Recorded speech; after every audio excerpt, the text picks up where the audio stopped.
This is LiveWell Talk on COVID-19 update. I'm Dr. Dustin Arnold, Chief Medical Officer at UnityPoint Health, St. Luke's in Cedar Rapids. Today I'm going to go over the rise in cases as well. I'm going to have one additional nugget about blood testing for Alzheimer's disease, an article that I came across. What we're seeing in the community is a rise in cases. You know that. You've heard that on television. You've heard that through social media, of course. And I think it's responsible because the variant, the BA.5, is highly transmissible, meaning it spreads very easily.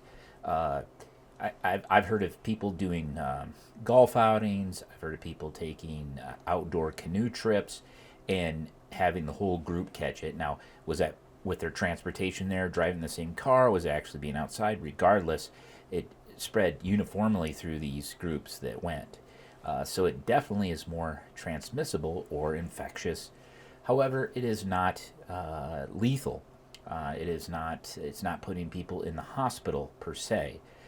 We have seen the hospital census tick up a little bit with COVID, but you would expect that as the number of cases went up because there's a certain fixed percentage that are going to be hospitalized. Once again, the vaccine or vaccinations with boosters are preventing people from being in the intensive care unit, and they're also preventing people from getting significantly ill. So they are preventing hospitalization. Additionally, we have the monoclonal antibody, we have Paxlovid, and we also have remdesivir. So we have options to treat patients ahead of time and keep them out of the hospital. In regards to the Paxlovid, that's what Dr. Fauci, he had that, and then he had the rebound. So if you followed in the news, he had COVID, must have taken Paxlovid, and then had about a 5-day hiatus, and then had COVID again. And that is the rebound that people have seen with Paxlovid. I've not seen that with a patient that I've taken care of.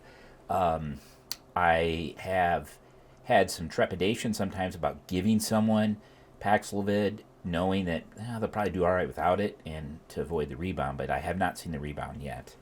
The wastewater continues to trend up, and it correlates directly with the rise of the most recent variant.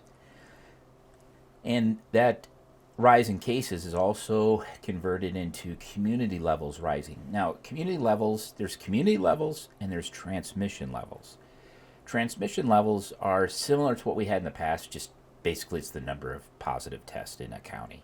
The community level, I think, is a better number to follow, and it is also high, unfortunately, but it factors in the number of people that are in the hospital, the number of admissions, and the total number of the population, etc. So I think it is a more accurate reflection of the strain on the healthcare system for any given community. And we are high, which has warranted the recommendation to mask in public places.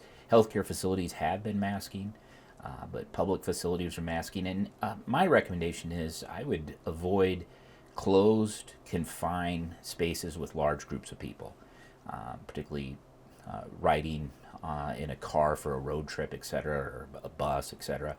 I would wear a mask when I can. The mask is, at the end of the day, I know the mask can be controversial, but it shouldn't be. It won't hurt you, and it may indeed prevent you from spreading asymptomatically to other people, because that does happen. Prior to going to the additional information snippet today, I do want to say that I have seen several patients with long COVID. These are individuals that had COVID over 6 months. One person was 18 months ago, and they have just a constellation of concerns that are all similar and vague in the fact that it's foggy memory, it's fatigue, it's easy fatigue, and non-restless sleep, etc. But it's clearly different, and it's clearly similar in the patients that have it. So I do know there's something here. Actually, I had a discussion with my colleagues in rehab, and they're looking at whether or not to start physical therapy, occupational therapy, etc. for these individuals with long COVID, so non-pharmacological interventions.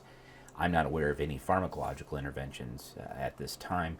I certainly would stay well nourished with multivitamin, etc., vitamin D, and a healthy diet, which is just good advice, regardless of COVID or not. That concludes the COVID update, but I do want to add one sort of pseudo mailbag event.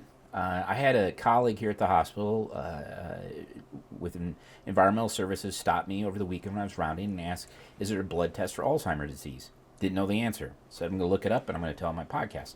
So this is for you, but there has been a Swedish study and then repeated study that have isolated a tau protein, TAU, tau protein, that can be measured, and it correlates to spinal fluid and PET scan.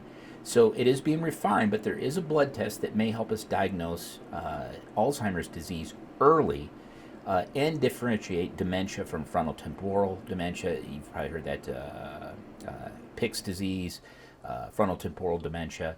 They are different than Alzheimer's disease, and it would allow that differentiation. So there is a blood test being worked on, and I learned something by that research, and I hope I'm helping answer the question that was presented to me. I did think about that, though, for a little bit. So you get tested, you have the tau protein. You're doing okay because it can be tested prior to having symptoms, but then if you knew it every time you misplaced your keys or your cell phone, you'd be like, okay, it's starting. Here's my Alzheimer's, it's starting. So you got to be careful what you wish for sometimes. Well, thank you for listening to the COVID-19 update. For the latest COVID-19 vaccine information and more, visit unitypoint.org. Thank you for listening to LiveWell Talk On. If you enjoyed this episode, don't forget to subscribe, and if you want to spread the word, please give us a 5-star review and tell your family, friends, neighbors, strangers about our podcast. We're available on Apple Podcasts, Spotify, Pandora, or wherever you get your podcast. Until next time, be well.